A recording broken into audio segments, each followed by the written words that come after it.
အားလုံးပဲမင်္ဂလာပါကျွန်တော်ဒီအပတ်မှာငရှင်လက်လက်ဆက်ဆက်တွေ့လို့ကျွန်တော်ငရှင်ချက်စားမှာဖြစ်ပါတယ်ကျွန်တော်အခုဟင်းနှစ်ထောင်းမဲ့ထဲမှာဒါတော့ဆပ်ပလင်ပေါ့နော်ဆပ်ပလင်ရဲ့ကျက်သွန်ဖြူရဲ့ကျက်သွန်နီရဲ့ကျွန်တော်အရင်ဆုံးထောင်းလိုက်မယ်ဆပ်ပလင်အရင်ဆုံးထည့်မယ်ဆပ်ပလင်ကြည့်အောင်အရင်ထောင်းလိုက်မယ်နော်ဆပ်ပလင်ကြည့်တာနဲ့ကျက်သွန်ဖြူနဲ့ကျက်သွန်နီနဲ့ထည့်ထောင်းထောင်းနေတော့ဒါတော့ငယ်ပြီးမှုတ်ပေါ့နော်ငယ်ပြီးချောင်းမှုတ်ခက်ဆက်လေးထည့်မယ်ပေါ့နော်စနေမှုတ်လေးနည်းနည်းထည့်မယ်ရောင်တင်မှုတ်လေးနည်းနည်းထည့်မယ်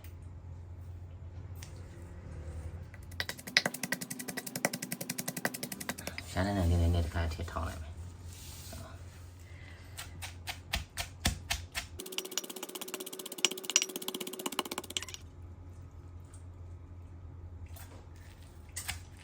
နည်းနည်းလေးမှထည့်ထောင်းလိုက်နေ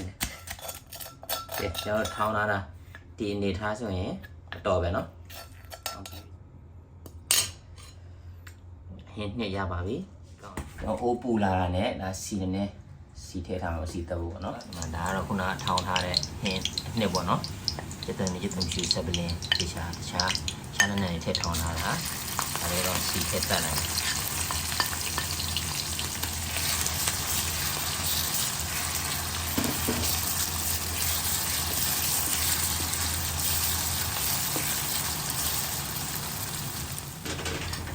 တဲ့ထဲမှာကျွန်တော်ဆယ်စံပီလေးနည်းနည်းထည့်သုံးမယ်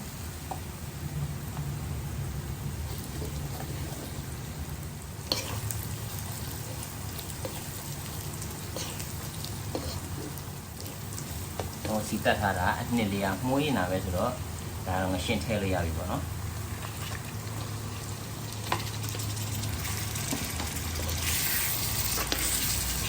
ထည့်တဲ့အချိန်မှာတော့ငရှင်းမှုေးလို့ရသေးတယ်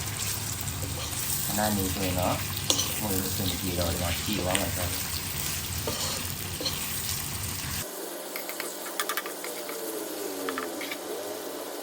မရှင်းထည့်ပြရတယ်ကျွန်တော်တို့ဒါတော့တားမုံနဲ့ထည့်မယ်ချိုမုံလေးနဲ့ထည့်မယ်ငန်းကြရည်ပေါ့နော်ငန်းကြရည်နဲ့တောင်း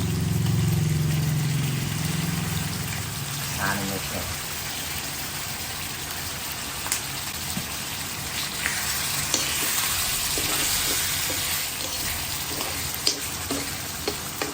ကျွန်တော်ဒါပြီးသွားရင်ဒါတော့မကြီးနှစ်ပေါ့နော်မကြီးနှစ်လေးနဲ့ထည့်မယ်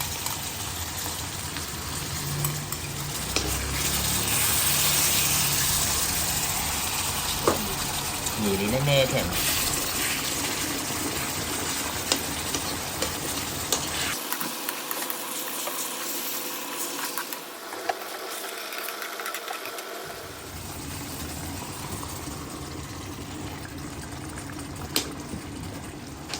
ဒီတော့ခဏလေးအုပ်ပြီးပြထားလိုက်မယ်က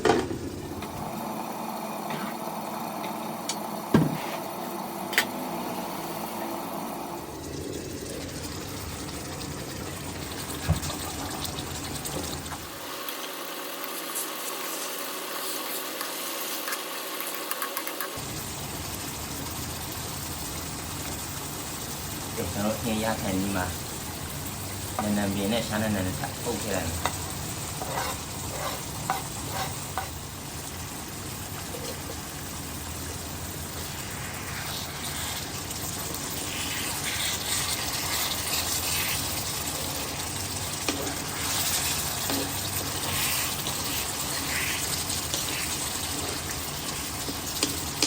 န်တော်ဟင်းနေထားတော့လုံးဝမွေးနေရောဒီနေထားဆိုရင်လုံးဝနှစ်လေးနဲ့စီပြန်နှစ်လေးပေါ့နော်ဘိုးတော့မပြီးကြတော့စီပြန်နှစ်လေးတော့သမီးလေးနဲ့နေသားရှဲတယ်ကျွန်တော်ဒီလောက်ဆိုရင်ဟင်းနေထားရပါပြီ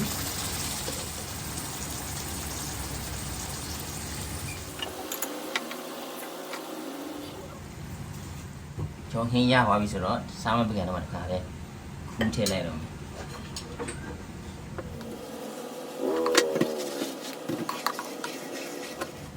ကျွန်တော်မရှင်းဟင်းစီပြန်လေးကောင်းမကောင်းရှယ်ပဲမွေးနေရောရှားနန်းနဲ့အုပ်ထားရလေလုံးဝအိမ်မှာတက်တက်လေးချက်စားကြည့်ပါရန်စားကောင်းပါလေနော်